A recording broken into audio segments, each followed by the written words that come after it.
This is the Dallas Morning News. It's Monday, March 17th. A bit of a warm-up on the way for the Dallas-Fort Worth area today with a high of 85.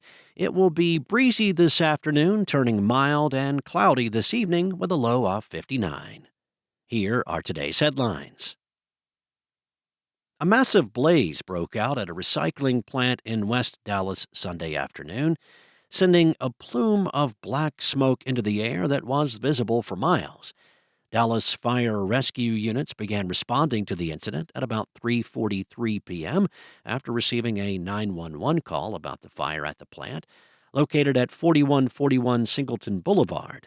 When firefighters arrived at the large commercial facility, they found heavy fire at the site and a thick column of black smoke coming from behind the location.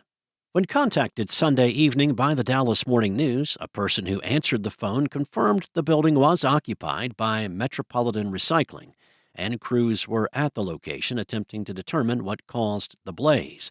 The person declined to answer additional questions before abruptly hanging up the phone. As a precaution, Dallas Fire Rescue's HazMat team was called to the scene. However, they confirmed that no hazardous materials were involved in the fire. In other news, on Saturday, Gateway Church held its first weekend service since its founder and former senior pastor, Robert Morris, was indicted last week. Morris, a celebrity televangelist who founded Gateway in 2000, was charged with 5 counts of indecent or lewd acts to a child and faces up to 100 years in prison if convicted on all charges, according to the Oklahoma Attorney General. Cindy Clemishire publicly accused Morris in June of sexually abusing her from the ages of 12 through 17. Morris has not responded to letters and at least 5 phone calls from the Dallas Morning News since June seeking comment. The news called 3 phone numbers listed in public records for Morris on Wednesday and left voicemails at 2 of them and did not receive a response. At Gateway on Saturday, worship leaders urged the audience to focus on God. Next up, a man was in police custody after a hit-and-run collision involving pedestrians Saturday evening in Garland that left one teenager dead and another with serious injuries. The crash occurred just after 10:15 p.m. near the intersection of East Oates Road and Miami Drive. Officers found 2 victims in the street, a 14-year-old girl and a 16-year-old boy. Their identities were not released. The girl was declared dead at the scene, and the boy was taken to the hospital with serious injuries. A brown 2005 Chevrolet Silverado found at the scene had extensive damage, and witnesses reported seeing a man and a child fleeing from it after the crash. Police identified the driver as 30-year-old Stetson Ibarro of Rowlett, based on evidence at the scene.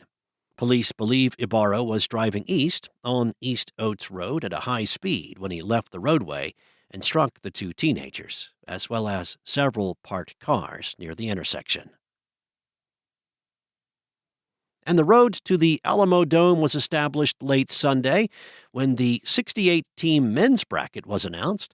The Texas Longhorns, just an hour up the road from San Antonio, were surprised to learn that they have been invited to make the trip, even if it's going to be a long one. Texas's first year in the Southeastern Conference proved to be much less daunting in football than it was in basketball, where the Longhorns and Oklahoma, the other newcomer, both finished 6-12 in league play. But after all 16 SEC teams were invited to play in the conference tournament in Nashville, the NCAA selection committee must have really liked what it saw there. Rarely have so many teams gathered to accomplish so little, as just 2 of the 16 SEC teams were omitted from the men's tournament bracket.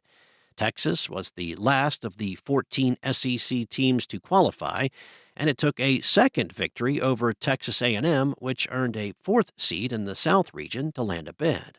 The Longhorns will square off with Xavier Wednesday night in a battle of 11 seeds, hoping to advance to Friday's game with Illinois in Milwaukee. SMU's NCAA tournament drought will last another year. The Mustangs were not selected to the 68-team field announced Sunday. Following the bracket announcement, SMU accepted a bid to the NIT, a 32-team single-elimination tournament, and will play Northern Iowa on Wednesday at Moody Coliseum. On the women's side, Texas snagged one of the 4 coveted 1 seeds after finishing the season with a 31-3 record and bringing home a share of the SEC regular season title. The Longhorns will play the winner of a first 4 game between High Point and William and Mary on Saturday at the Moody Center. TCU is also certainly not to be overlooked, as they earned themselves a 2 seed after taking home both regular season and Big 12 tournament titles. The Horned Frogs will host Fairleigh Dickinson Friday at Schollmeyer Arena. Thanks for listening. For more on today's stories and the latest breaking news, visit dallasnews.com. Enjoy your day, and I'll be back tomorrow with more from the Dallas Morning News.